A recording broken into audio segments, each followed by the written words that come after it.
Senhoras e senhores, mais um XP Connection no ar. Hoje é segunda-feira, então é dia de carteira Top Picks. Certo, Ricardo Kim? Bom dia. Certo, Celso. Bom dia pessoal.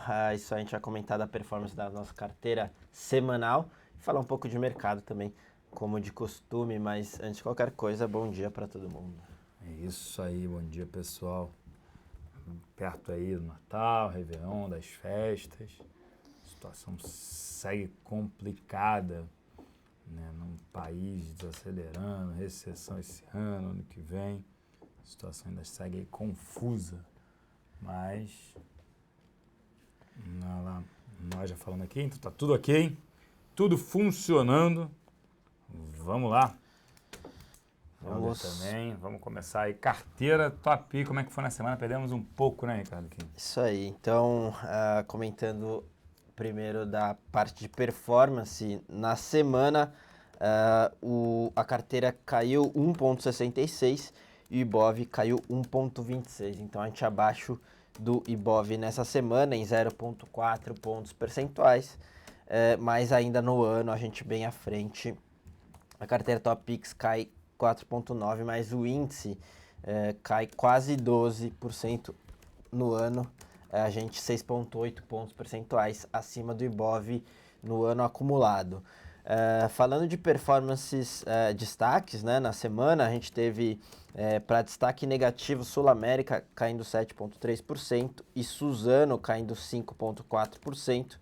Na ponta positiva, o destaque foi com Itaú, 1,8% na semana, tá? Então esses foram os principais destaques da carteira semanal. A gente fez algumas trocas para essa semana. Então, em termos de trocas, a gente reduziu Suzano em 5% e aumentou Fibra em 5%. E reduzimos também Sul América em 5% e distribuímos esses 5% em BB Seguridade 3% e Cielo 2%. Com isso, a nossa carteira final, carteira Top Picks, fica Itaú com 25%, BB Seguridade 23%, Cielo 20%, Fibra 12%, Croton 10%, Suzano e Sula com 5% cada. Então a nossa principal exposição continua sendo o setor financeiro, com Itaú, BB Seguridade, Cielo e Sul América. A gente também tem uma exposição importante em dólar, com Fibra e Suzano, e Croton ali como diversificação no setor de educação, tá? Então foi um pouco disso que aconteceu na semana e as trocas para a próxima semana. É isso aí. Só falando do racional das trocas, enquanto o Celso termina de colocar as coisas no chat, eu vou falar aqui do meu setor, que é Suzano e Fibra. Então, nessa semana a gente decidiu trocar, reduzir um pouco a exposição a Suzano e aumentar em Fibra 5%, né? Não é nada muito drástico, mas o que a gente quer fazer, a gente está tendo algumas notícias aí sobre aquisição de participação na Suzano, até pela Fibra. Outra candidata seria Eldorado também. Então a gente preferiu ficar ali um pouco mais exposto à Fibra por conta dela estar no novo mercado. Então qualquer tipo de aquisição ou algo nesse sentido você pode disparar algum tag along. Então é mais essa questão operacional de curto prazo. E em termos de valuation, Fibra cedeu bastante, então está num valuation interessante, faz todo sentido para a gente nesse curto prazo fazer esse rebalanceamento no setor, mas o consolidado do setor a gente continua com a mesma exposição à exportação de 17%. Boa! Vamos lá, já passei aqui a nova carteira, aí a gente vai falar, você já falou de mudanças aí, eu falo da outra que foi a redução em Sula e aí aumento em BB Seguridade e Cielo. Redução em Sula é mais por desempenho mesmo, um ativo que subiu muito aí, principalmente no último mês, um desempenho extremamente positivo, ainda é barato, por isso que a gente já mantém 5%, mas a gente preferiu reduzir posição em Sul América para aumentar em BB Seguridade, que ficou bem para trás aí nos últimos meses, e também em Cielo, para a gente acreditar que é um ativo que tem uma resiliência maior, mesmo com desaceleração no varejo, tende a ganhar também dinheiro com aquele desconto de recebíveis, então, né, seguradoras. A gente, se for olhar, a gente reduziu um pouco a exposição, né, a gente estava com 30% em seguradoras, a gente diminuiu, né, para casas agora de 30 para 28%, 2%, e aumentamos em Cielo. Mas setor financeiro segue o maior setor aí de recomendação que a gente tem, porque se é só Itaú, BB Seguridade e Cielo, são as 3 maiores exposições, né? Itaú 25, BB Seguridade 23, então você já tem 48, com Cielo 20, então você tem 68. Se você ainda somar Sula com 5, 73% no setor financeiro, né? Então a gente ainda segue aí com um tamanho extremamente ainda razoável, relevante no setor financeiro, e como até falou o Helder, né, a gente tem uma exposição, obviamente, a dólar, a ativos de dólar, e aí fica com Suzano, né, e Fibria ainda a exposição a dólar, sim. E aí a gente vai começar a responder aqui os questionamentos, o pessoal já falando das mudanças e tudo mais, e a gente começa a falar, a pessoa perguntou de dólar também e tudo mais, né, aqui no cenário. Vamos lá, vamos começar a responder aqui. O Edu perguntando do dólar. Dólar, a gente já vem falando que é para cima, poderia apresentar uma queda por conta do possível impeachment, mas é para cima. Quarta-feira tem reunião do Fed, praticamente aí, né, dado maiores apostas de alta, mais de 82% acredita em alta aí, o mercado, né, de taxa de juros. A gente também acredita em juros se elevando, mas de uma maneira gradual. O que está acontecendo, né, é percepção de risco mesmo para o país, vem se elevando, país parado, né, por conta aí desse abertura de processo de impeachment, deve ter o recesso, tendo recesso só vai votar a partir, né, o recesso volta do Congresso, Câmara, a partir de 2 de fevereiro, esquece votar isso naquela semana, tem carnaval na semana seguinte, 16 de fevereiro. Então a gente está falando aí, Congresso, né, a parte política fica para 2 meses, é isso mesmo, 2 meses. Então esse é o maior problema, certezas, riscos, então é por isso até, né, que a gente segue receoso, a gente recomenda a nossa carteira, né, long, top pick, mensal, dividendos, e uma proteção Fence, né, mantendo isso. Mas vamos lá, Eldorado é praticamente JBS, Suzano poderia sofrer com isso, então, Kim, o Luiz está perguntando. JIF, né, que é a holding, na verdade, JBS, que é controlador ali da JBS e da Eldorado. Agora, sofrer, não necessariamente, né, porque se a gente pensar, a Eldorado, ela tem uma fábrica importante lá em Três Lagoas, então você pode ter algum tipo de sinergia. De novo, a gente está falando da holding, você tem que separar um pouquinho ali da controlada. A JBS, realmente, a gente encontra alguns riscos ali, principalmente com relação às investigações, pode sim respingar ali na JIF, mas de qualquer forma não é algo certo e óbvio isso, então acho que assim, não dá para você cravar que isso aí pode ser negativo, porque você pode ganhar algum tipo de sinergia e dependendo do preço também, a gente precisa entender melhor, mas tem essa conversa aí da Eldorado, de olho nessa participação na Fibria e também a Suzano. Lembrando que a Fibria também tem aquele projeto, né, em Três Lagoas, então é esse tipo de sinergia que você pode captar ali, então não necessariamente é ruim, tá? É isso aí. E vamos lá, o S&P falando se sai ou não o impeachment, né? Caminhando para isso, é difícil dizer, porque depende do político, o político muda, se não muda a cada dia, muda a cada hora, suas opiniões, pensamentos, mas tem uma mobilização ali do vice-presidente, né, para algumas lideranças importantes do PMDB até migrarem, né, largarem alguns cargos do governo. Acredito sim que tem uma abertura do processo, só que tem a demorar de 6 a 7 meses, a gente está falando no meio do ano que vem, só isso ser definido, então é muito complicado sim. A Ambev nessa faixa dos 18 seria uma boa compra pensando a longo prazo, já está muito acima do valuation. Não, a gente até discutiu a Ambev, até o Kim levantou para a carteira. Não é um ativo barato, né? E aí quando você olha outros ativos, é um ativo que eu gosto para carregar. Quando você olha outros ativos, agora estão mais baratos. Uma Cielo está extremamente mais barata do que a Ambev, mas a gente até se questionou se valeria a pena colocar ela. É um ativo que tem uma gestão que não tem, né, uma das melhores aí gestões do mundo, focada, né, aquele custo base zero, né, eles falam que custa que nem unha, tem que cortar todo dia, toda semana. Eu gosto do ativo, mas tem que pensar que não vejo também motivos, né, triggers para o ativo subir no curto prazo, mas é um ativo que dá para carregar, dá para comprar agora, para carregar pensando num prazo mais longo. A pessoa fala, mas o Ambev pode ser rebaixada. Tá, o país inteiro vai ser rebaixado, não tem como fugir. É até uma expectativa, você rebaixa o país, você tem que rebaixar todas as empresas, e até porque 60% da receita dela vem do mercado doméstico, mas a gente ainda vê ali uma resiliência maior. Papai do setor de celulose, estão no preço ou ainda tem espaço para subir no ano que vem? Compra agora? O Marcão tá falando, né? A gente gosta ainda, apesar da cotação ter subido muito, a geração de caixa e potencial de geração de caixa futuro da empresa também.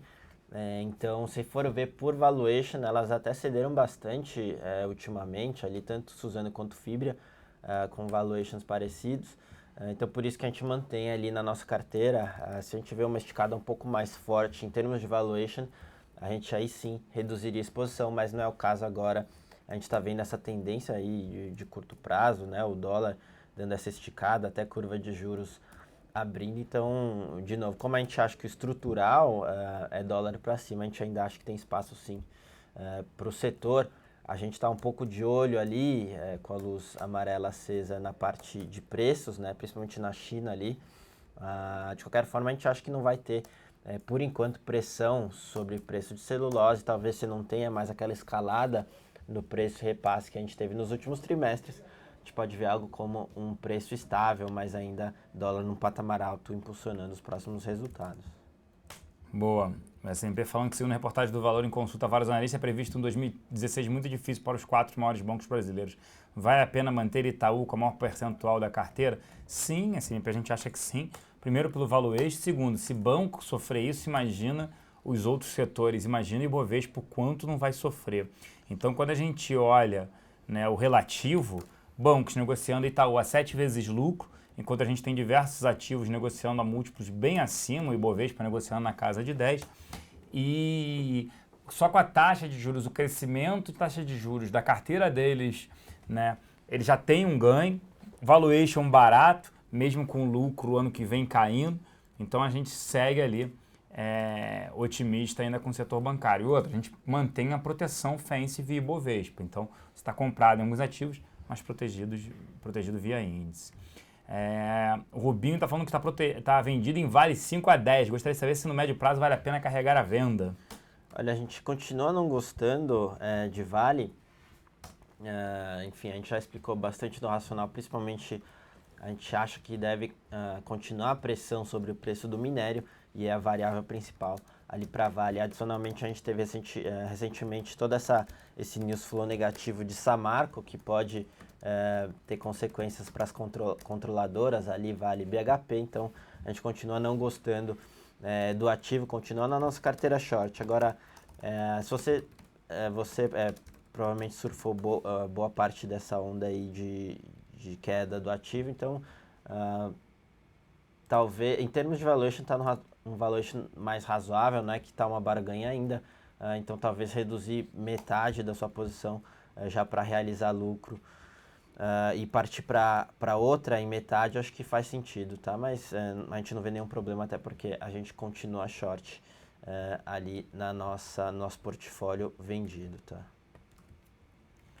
Vamos lá. Se a gente olha, perguntando se a gente está contando com dólar na casa de 5 para o ano que vem, não, ainda não, nós estamos contando com 5.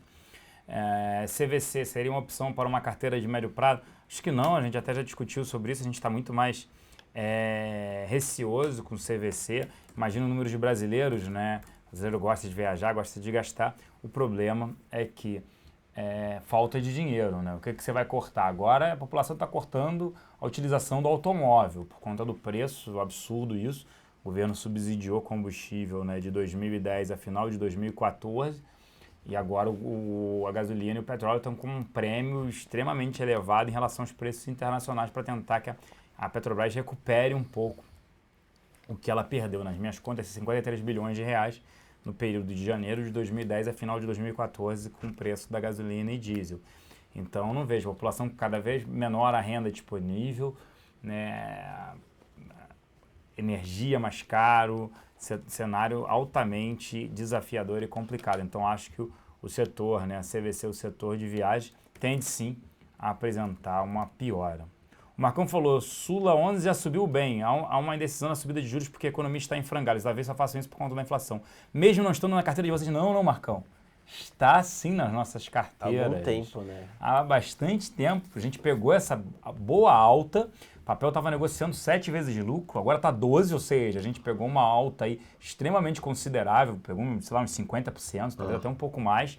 Só mês passado subiu 19%, 20%, está sim. O que a gente está fazendo agora é reduzindo a exposição à Sula 11, por conta dessa forte alta, esse desempenho, e aumentando em BB Seguridade, mas reduzimos de 10% Sula, por conta era da liquidez, que a gente tinha 10%, infelizmente, não deu para ter mais, e BB Seguridade com 20%, a gente aumentou a BB Seguridade e reduziu Sula de 10 para 5, mas é um ativo que a gente gosta, a gente reduziu. E alta de juros, acho que vai tendo uma probabilidade cada vez maior de subir juros, né? Tem aquela só discussão de que isso, né, não vai resolver o problema, porque a gente pode estar entrando em dominância fiscal. Ainda não estamos em dominância fiscal, mas podemos entrar.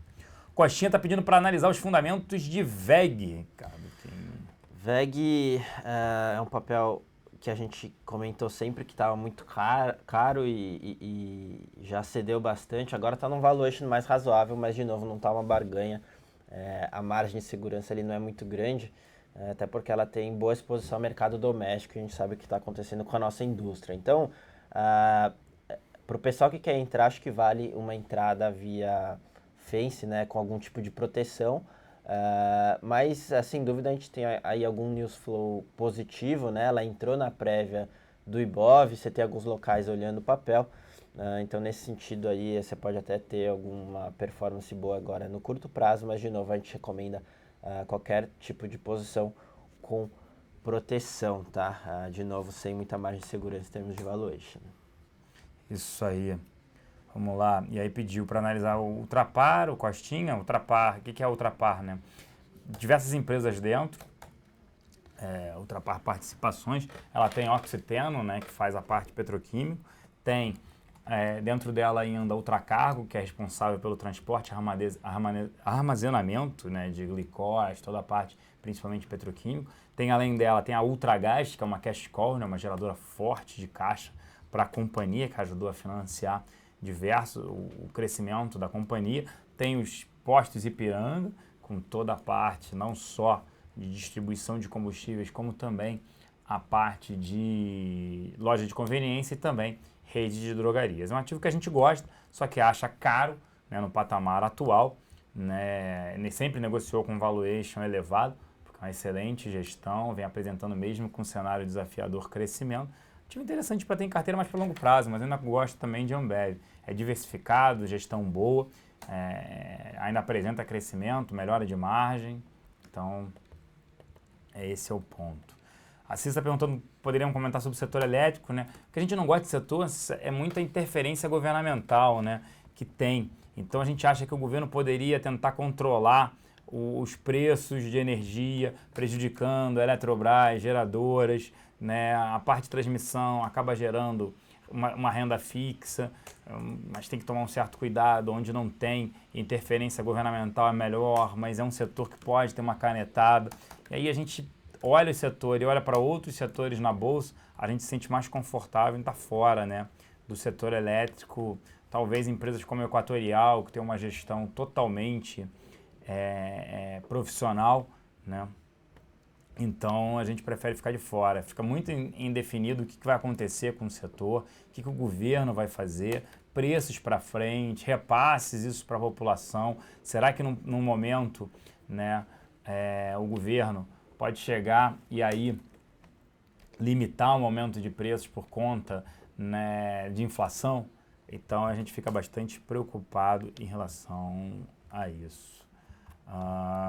Vamos lá, o pessoal perguntando se o governo retirar as isenções da LCI e da LCA seria o fim desse instrumento, ou você verifica alguma forma desses instrumentos continuarem a ser extrativos? Vai ter que pagar mais por isso, né? Você eleva a taxa. Acho que pode retirar sim a isenção, mas não acredito que retire do estoque, do que já está no mercado, né, isenção, só das novas emissões, senão geraria um problema sério. Prejudica mais quem? Banco do Brasil e Caixa, que vieram utilizando esse instrumento o tempo inteiro. Mas é óbvio que aí o que vai acontecer? Vai ficar mais cara a emissão de LCI e LCA, por parte principalmente desses bancos. Sobre dominância fiscal, tu mesmo, para a gente não ficar muito tempo discutindo, eu tenho um blog na Infomoney, que é a Segunda Opinião, lá a gente explica um pouco. É quando, para a política monetária, você baixar a inflação, já não tem mais que elevar juros, já não adianta mais utilizar como política monetária a elevação de juros, e sim, o país entra num problema que tem que melhorar o fiscal, tem que fazer um ajuste fiscal, e aí a gente tem essa discussão hoje. Ainda não acreditamos em dominância fiscal, é difícil até saber se está em dominância fiscal ou não. E aí a gente preferiria que o Banco Central fosse para dúvida, não elevasse juros e olhasse se a gente está em dominância fiscal ou não, porque quando ele eleva juros, se ele elevar em janeiro, vai ser difícil aí detectar se tem dominância fiscal ou não. E o BTG, o que fazer? O Lion está perguntando aqui, a gente segue fora do ativo, porque a gente não sabe, né, se eles vão... qual o patrimônio do banco? Como é que a gente calcula isso, né? Tá tendo uma redução, problema de liquidez. Então a foto que a gente tem, né, quando a gente fala do balanço, é do final de setembro, do final do terceiro trimestre. Mudou muita coisa de lá para cá. Qual vai ser o patrimônio? Como é que você calcula? Qual o valuation? Esquece, hoje em dia a gente não sabe o que tem lá dentro. Ele vendeu a parte da Redditor, né? Tem outras vendas aí, então entra num cenário difícil de poder projetar e o que está acontecendo ali com a companhia. Então a gente prefere, nesse sentido, ficar de fora. Sobre Ferbasa, o Leco está perguntando, já teve até outras perguntas sobre esse ativo. Infelizmente a gente não olha por conta de liquidez. É uma empresa que faz mais essa parte, né? Você tinha no passado Ultrafert, Fosfert. Ela é uma misturadora, né? Uma distribuidora de produtos, né? Principalmente voltados para fertilizantes, né? A compra de amônia e outros produtos, ela acaba misturando. Eu olhei lá atrás, na época de ano 2000, 2001, 2002, a gente não acompanha há muitos anos o ativo, então a gente não pode comentar. Kim, vocês viram que o deputado suíço está voltando um projeto para tirar o benefício fiscal da Vale na Suíça por causa do problema da Samarco? Eu não tinha visto essa notícia em específico, mas de qualquer forma, é difícil você ver algum fluxo de notícias positivas, né, pro ativo. Realmente a gente vai ter alguns desdobramentos.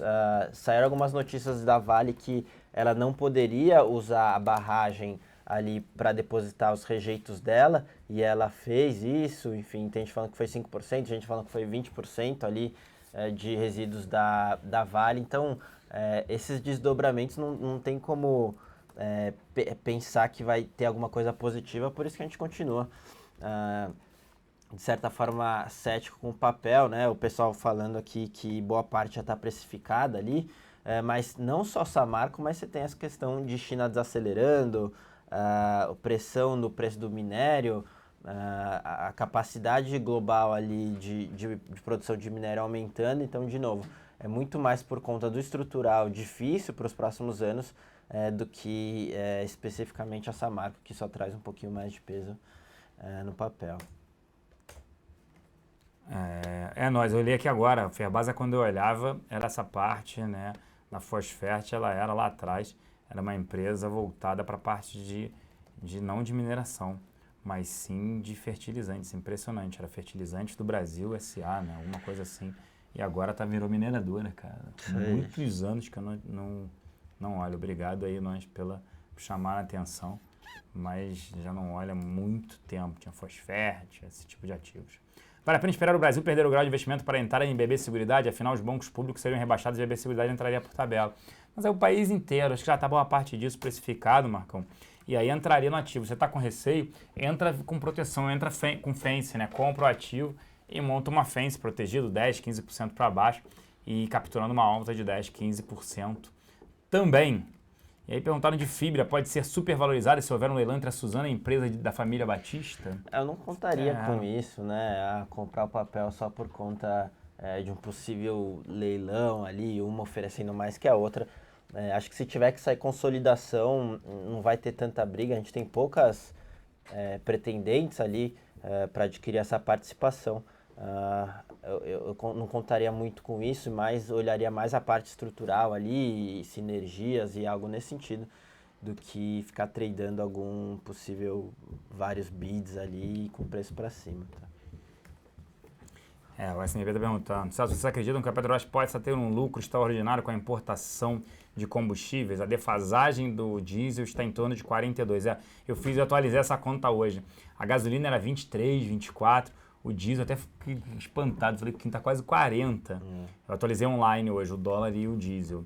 E segundo o valor, né? Ela poderia ter um lucro com a importação. O problema é o seguinte, as pessoas falam isso, né? A Petrobras ganha mais dinheiro com petróleo em queda. Não, é um pensamento errado. É porque final de 2010, de início de 2010 a final de 2014, o governo subsidiou o preço da gasolina e diesel. E ela ganhava muito dinheiro com o petróleo em alta. A maior parte da sua receita vem da exploração e produção de petróleo, não vem do abastecimento. Então, quando o petróleo agora bateu 37 dólares o Brent, que é o petróleo negociado na Europa, e a Petrobras, né? E a Petrobras ela vende com um preço 10 dólares abaixo, em média, do Brent, ela estaria vendendo petróleo agora a 27 dólares. Com custo de extração, mais a participação especial e royalties, tem blocos ali provavelmente que não estão dando dinheiro. Ela está trabalhando no break-even até prejuízo. E aí, quando a gente olha, mas ela está importando gasolina mais barata. Eu acho que ela deveria estar aproveitando agora para trazer mais combustível, até o Kim me lembrou isso hoje de manhã, estava conversando, trazer mais combustível para, de repente, fazer até um estoque de combustível mais barato. Mas também não dá para dizer se a gasolina também lá fora não vai ficar mais barata ainda. O ponto é, ela vai ganhar dinheiro nessa linha, mas ela vai perder muito mais no preço do petróleo. Então, por mais que ela tenha um ganho extraordinário na linha gasolina e diesel, porque a população está consumindo menos gasolina e diesel, está sendo menos de carro, menos tráfego de caminhões também, por conta da deterioração da economia, e em outro lado ela perde muito quanto. Então a gente segue, né, recomendando short em Petrobras, devido à alavancagem financeira extremamente elevada e também por conta, né, da interferência governamental, o preço do petróleo e do dólar para cima, que eleva mais ainda a sua dívida. Sobre a Light se beneficiar por conta das Olimpíadas, não acredito, Helder. A junção de Pão de Açúcar com a Múltiplos pode refletir positivamente no papel? Também não acho. É a troca de pontos da Múltiplos por comida, né, por produtos em Pão de Açúcar, não vejo também não. Aquilo que eu falei sobre a Light, não vejo tanto impacto assim na companhia. O Verde deve estar comprado, se for olhar, se ele está comprado ou não sobre o setor elétrico, aí é o que eu citei já do ativo que a gente gosta também, é Equatorial. Se for olhar, Equatorial Distribuição de Energia. Sobre BR Malls, a gente acha que é um ativo, né, quando teve a compra das marcas, né, da Hipermarcas, né, por conta da Coty entrando, a francesa entrando no Brasil, Bozano, Monange, outras marcas, BR Malls foi uma que andou. A gente até falou assim, pouquinho, qual ativo que ter comprado, né, porque assim, você tem alguns ativos que mesmo que tenha atratividade para o investidor estrangeiro, o local o cara não vende, tem apego, tudo isso. BR Malls é um que faz sentido em algum momento ele se desfazer, e para a entrada de algum investidor estrangeiro, dado que o dólar se apreciou bem em relação ao real, BR Malls seria interessante, mas a gente ainda é um pouco cético com o setor de shopping. O ativo subiu bem até, mas a gente ainda é cético com o setor de shopping. Sobre o Braskem, a gente não recomenda, o ativo voou, principalmente por conta de nafta, o spread entre nafta e produtos petroquímicos, o preço do petróleo voltou, ajudou a companhia, mas quando você olha mercado doméstico, né, ela andou por isso, andou pelo hedge cambial que ela fez, deu um resultado extraordinário, e também por conta do acordo ali, né, com a Petrobras sobre a nafta. Mas a gente não recomenda o ativo. Tem, né, toda hora aparecem envolvimentos, né, os dois controladores, Odebrecht e Petrobras, em operação Lava Jato, entre outras operações, então a gente prefere ficar de fora, né. Nós falando que tem uma matéria da OESP de um ex-diretor da Vale falando do ganho das mineradoras com a queda do petróleo. Eu não vi, mas de qualquer forma sempre bom ter mais informação. Alertar. Pessoal. Obrigado aí, nós. O que vocês veem para a Embraer? Já chegou no preço, a companhia está crescendo lá fora, no Brasil parece que ela não está crescendo. Quer falar? Lembrando que o backlog dela vem crescendo bem, o próximo resultado deve ser bom de fato, ela esticou bastante em termos de valuation, chegou num patamar razoável ali, a gente tem uma exposição pequena na carteira mensal, a gente não vê agora como uma oportunidade de aumentar a posição, a gente manteria ali, ou para quem já está há muito tempo, talvez até reduzir e colocar um pouco em fibra, por exemplo, para fazer ainda continuar exposto a dólar, no ativo com valuation um pouco menor pode ser uma boa estratégia, mas a gente gosta do ativo, continua gostando ali de Embraer mesmo nesse valuation. Negócio múltiplo baixo, exposição a dólar ainda vale a pena. O Brasil ainda importa mais petróleo do que produz? Não. O problema é o seguinte, hoje o petróleo da Petrobras ainda é um petróleo pesado, não é um petróleo leve. Marlim, que é um bloco que com alta produtividade, o pessoal até brinca na Petrobras que é graxa de Marlim, não é petróleo. Então, para poder refinar, nossa gasolina ainda é muito ruim. Para poder ter um custo menor de refino, a gente exporta petróleo pesado e importa petróleo leve. Então, a gente exporta petróleo muito barato e importa petróleo leve para se misturar com o petróleo que a gente produz aqui para tentar fazer uma gasolina melhor. Porque quanto mais pesado o petróleo, pior é a gasolina, mesmo com muito refino. Você tem que refinar várias vezes. É o caso da Petrobras. Então, quando o S&P até fala aqui, reduzir a sua produção para importar petróleo mais barato que prejudica a balança comercial. O governo não permite isso, concorda? Não, S&P, não é nenhum problema na importação de petróleo. Ela importa derivados, porque não tem refinaria suficiente aqui no Brasil. Porque ela conseguiu quebrar as refinarias privadas, só ficaram as refinarias da Petrobras. Por que isso? Porque quando ele controla preço de gasolina e diesel, as refinarias quebraram. Manguinhos, dentre outras mais. Por quê? Porque ela baixa preço da gasolina, ela baixou de início de 2010 a final de 2014. Quem é que vai querer refinar tem uma refinaria, dado que ela gerava prejuízo? Então virou tudo para a Petrobras, né? Tem a refinaria Abreu Lima, né? O custo que foi custos absurdos ali, desvio de dinheiro, tudo mais, incompetência. Então isso afetou, ninguém quer abrir uma refinaria, né, por agora, tá? Não deve abrir tão cedo, também não abriria. Onde tem aquilo que a gente fala, interferência governamental, por isso que a gente não tem setor elétrico. Se tivesse que ter só Equatorial, talvez transmissão paulista. Geração Tietê, a gente está restrito. Qual a consequência do aumento na inadimplência dos mutuários do programa Minha Casa Minha Vida? Prejudica a Caixa Econômica, né? É absurdo isso. A Moody's falou que quer rebaixar agora a Caixa Econômica, vai prejudicar a companhia, menos dinheiro no mercado. Se tiver que crescer via consumo, crédito, que esse governo adora fazer isso, né? Incentivar a compra de automóveis, como no passado. O pessoal comprava com 10% de entrada, 72 meses. O carro não dura nem isso, né? 72 meses para pagar. Para pagar. Rouba o carro, tá pagando. O cara vai pagar, né? A vida inteira pagando o carro. Né? O carro já vale, depois disso, 10% do valor que ele comprou. E aí você ainda tinha que ver a propaganda do Pedro Bial falando que invista. E parou com isso. Eu vi a última propaganda da Fiat, não é mais invista, né? Invista num carro. Não, é invista na XP. Aqui embaixo, preenche, desbancarize. Saia do seu banco, né? Você vai continuar tendo uma conta corrente lá, mas transfira o seu dinheiro para cá. A gente tem cada vez mais, né, ativos na prateleira, 18%, 19% protegido pelo FGC. Até 250 mil por instituição. Você tem debêntures incentivadas pagando IPCA, que está 10,5%. Imagina, mais 6, 7% sem IR.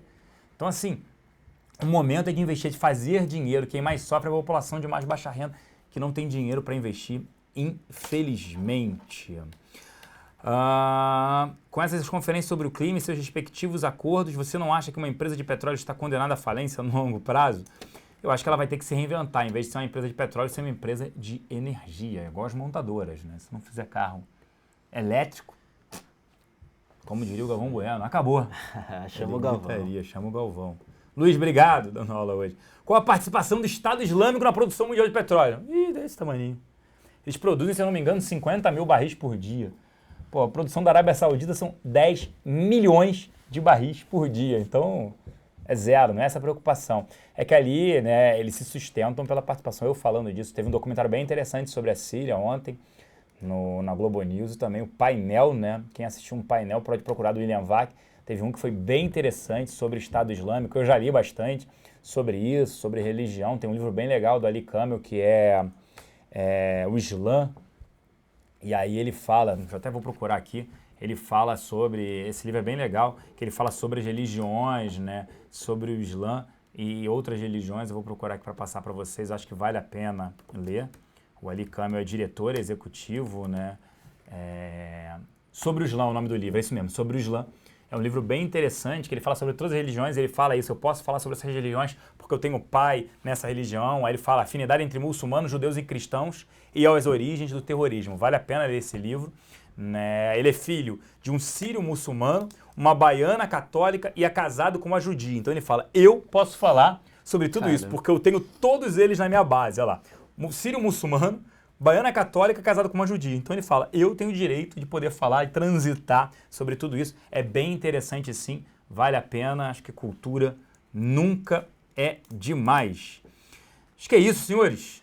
Né? Meio-dia 22, a gente entrou atrasado, desculpa me parar aqui para falar sobre outras coisas, acabei entrando no estudo atrasado, desculpa aí pelo tempo, paciência de vocês aqui, mas a ideia é sempre tentar ajudar o brasileiro a investir melhor. A maior parte da parcela de investimento de vocês, mesmo com perfil mais arrojado, deve estar em títulos pós-fixados, né? Você tem pós-fixados atrelados à inflação e atrelados à Selic. Tem que aproveitar esse momento. Imagina se juros sobem ainda mais. Pensa no seguinte, gente, a conta é simples. A gente tinha em 2000 Selic a 7,25.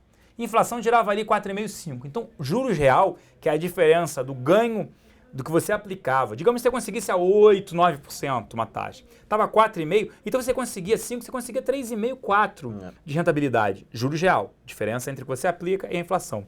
Aí você fala, mas a inflação está 10,5. Tudo bem, mas tem taxa aqui a 19. Então você está ganhando 8,5. Você está ganhando o dobro do que você ganhava em 2013. Por isso que a gente fala, a crise gera oportunidade de investimento, que para quem tem dinheiro ganha mais dinheiro. Quem tem menos, óbvio, não vai ter que corroer a renda dela e corroer um pouquinho de que aplica, infelizmente, na poupança, né? O cara, fulano ganhou a Mega Sena. Olha, se ele botar o dinheiro na poupança, pelo amor de Deus, como é que faz essa propaganda? Não é na poupança, no mínimo não, faz no mínimo uma taxa Selic, gente. A mídia tem que fazer essa propaganda, é no mínimo uma taxa Selic. Por que fala da poupança? Que poupança nada, pelo amor de Deus, fico até irritado aqui.